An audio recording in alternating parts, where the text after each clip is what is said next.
My name is Caleb.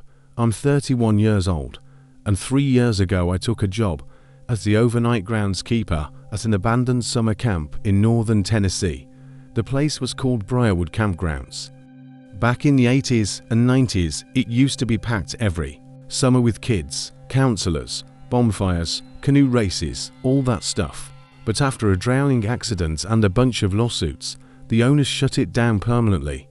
For almost 20 years, the camp sat rotting in the woods. Then a company bought the property with plans to reopen it as a retreat center someday, until construction started. They hired me to stay there overnight and keep trespassers away. The pay was surprisingly good, and after getting laid off from my warehouse job, I needed the money badly. The camp sat way out in the forest, about 40 minutes from the nearest town. There were 13 old cabins spread around a lake, a dining hall, an activity building, and a large lodge near the entrance where I stayed. The first few nights were peaceful to peaceful, no traffic, no people at night. The woods got so quiet, it almost felt unnatural. I'd usually sit on the porch with coffee while listening to frogs around the lake. Sometimes I'd walk the property with a flashlight just to kill time. The camp had electricity in the main lodge, but most of the cabins were still dark and abandoned. Their windows were dusty and broken, roofs sagging from years of rain. Something about those cabins bothered me immediately, especially cabin 12. Cabin 12 sat farther back in the woods than the others. You had to walk a narrow dirt trail to reach it, because trees had overgrown most of the path. Unlike the other cabins, the door to cabin 12 was always shut. Every other cabin looked obviously abandoned. That one looked occupied, not clean exactly, just untouched, like someone still used it. The first weird thing happened during my second week there. Around midnight, I was driving the golf cart along the lakeside path when I noticed a light inside cabin 12. A faint yellow glow. I stopped immediately. Nobody should have been out there. I grabbed my flashlight and walked toward the cabin, expecting to find teenagers partying or homeless people squatting. But when I got close, the light vanished. I reached the porch and shined my flashlight through the dirty windows. Nothing. The cabin was empty. Dust covered the floor untouched. No footprints. No sleeping bags. Nothing at all. I remember standing there feeling stupid for getting nervous. Then I noticed something scratched into the inside of the door. "Don't let him inside." The letters looked old, carved deep into the wood. I laughed nervously to myself, figuring it was some prank from old campers years ago. Still, I left quicker than I wanted to admit. After that night, strange things started happening around camp. Cabin doors I knew I'd locked would be standing open in the morning. The swings near the playground would move at night, even when there wasn't wind. Sometimes I'd hear footsteps crunching gravel outside the lodge after midnight. Every time I checked, nobody was there. One night I called my boss and asked if anyone else had keys to the property. He told me no. Then he joked that the place was probably haunted. I laughed with him at the time. I stopped laughing a few nights later. It happened during a thunderstorm. The power went out around 1 a.m., leaving the entire camp pitch black except for lightning flashing through the trees. I lit some candles inside the lodge and waited for the storm to pass. That's when I heard knocking at the front door.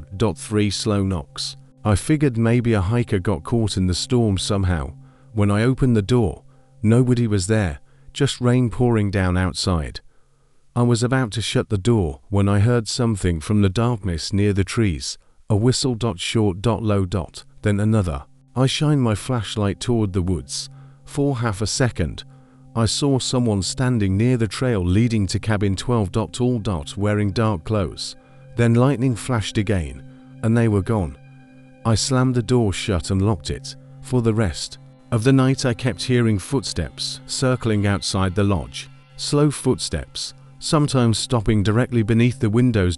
By morning the storm had passed. I barely slept. I told myself it had to be some trespasser living in the woods nearby. That explanation made more sense than anything else. The next day, I searched the property thoroughly. Near cabin 12, I found fresh footprints in the mud. Boot prints. Large ones. They circled the cabin multiple times before disappearing into the trees. That's when I noticed something else. The cabin door was open.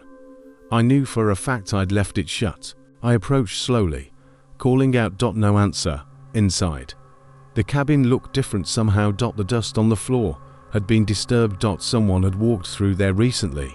Then I noticed a small object sitting on one of the bunks, a children's sneaker, old and moldy. Beside it sat a photograph. The picture showed a group of campers standing in front of the lake sometime in the 90s. Every face in the picture was scratched out except one. A counselor standing in the back. Tall, thin, wearing dark sunglasses. On the back of the photo, someone had written, "He still comes at night." I left the cabin immediately and drove into town. At the local diner, I asked an older waitress if she knew anything about Briarwood Camp. The moment I mentioned Cabin 12, her expression changed. She asked who told me about it. I explained I worked there now. The woman got quiet before finally speaking. Back in 1997, one of the camp counselors disappeared. They never found him. A week later, a little boy vanished from Cabin 12 during the night. The camp shut down soon after. People blamed the missing counselor. But according to the waitress, strange things kept happening at the camp even after police searched the area. Lights inside empty cabins, whistling in the woods, people seeing someone standing near the lake after dark. I drove back to the camp feeling sick. That night I decided to stay inside the lodge and ignore everything. At around 2 a.m. I heard the whistle again, closer this time. Then came another sound, children laughing. Very faint, coming from outside. I looked through the window toward the lake. Several figures stood near the shoreline. Small figures. Children. At first I thought maybe local kids had snuck onto the property. Then lightning flashed across the lake. The figures vanished. I stumbled backward so fast I knocked over my coffee mug. A second later came the knocking. Not at the front door. This time. At the side window beside me. Tap, tap. I turned slowly. A man stood outside staring in at me. Tall, thin. His face pale beneath soaking wet black hair. He wore old counselor clothes covered in mud, and he was smiling. I froze. The man slowly raised one finger to his lips, like he wanted me to stay quiet. Then he pointed toward the woods, toward Cabin 12. The lodge lights suddenly went out again. When they came back on seconds later, he was gone. I packed my stuff immediately and tried leaving. But when I started the golf cart, it wouldn't turn over. The battery had somehow died. That's when I heard footsteps approaching through the darkness. Crunch, crunch, crunch, slow and steady. Circling the lodge. Then came the whistle again, right outside. I locked every door and grabbed the only weapon I had, a rusted fireplace poker. The footsteps stopped outside the front entrance. Then came a voice. Soft. Male. "Let me in." I didn't answer. A few seconds later, "Please." His voice sounded wrong somehow. Like someone trying to imitate human speech. Then the doorknob slowly began turning. I backed away holding the poker so tightly my hands hurt. The knob twisted harder. Then stopped. Silence. A full minute passed before I heard footsteps moving away from the lodge. I stayed awake until sunrise. The next morning I found muddy footprints all around the building. One set. Barefoot. I quit that same day. My boss got angry until I showed him pictures from my phone. The footprints, the cabin, the photograph. His expression changed immediately. Then he admitted something. 3 previous night guards had quit within a year. None of them lasted longer than a month. One of them claimed someone tried opening his cabin window every night around 2 a.m. Another swore he saw children standing in the lake. My boss never told me any of that before I took the job. A few weeks later, curiosity got the better of me. I searched online archives about Briarwood Camp. That's when I found an old newspaper article. The missing counselor from 1997 had finally been found.